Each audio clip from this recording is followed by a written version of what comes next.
Pelaksanaan Operasi Ketupat tahun 2021, Polres Lubuk Linggau akan menyiapkan 3 pos penyekatan, pos pelayanan, dan pos pengamanan dengan menerjunkan ratusan personilnya.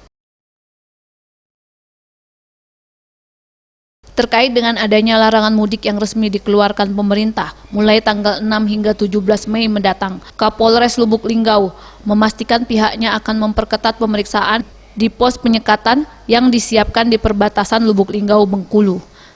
Jika nantinya para pengendara yang melintas kedapatan tidak bisa menunjukkan surat izin atasan atau instansi yang bersangkutan, pihaknya akan memutar balik kendaraan.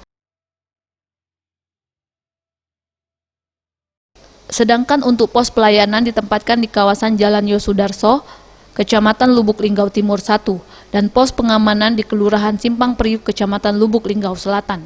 Sementara itu, dalam pengamanan Operasi Ketupat tahun 2021 ini, Polres Lubuk Linggau akan menerjunkan lebih dari 100 personil gabungan TNI, Polri, Satpol PP Kota Lubuk Linggau. Pos penyekatan nanti akan kita melaksanakan penyekatan dari dan akan menuju Lubuk Linggau ke Bengkulu maupun sebaliknya.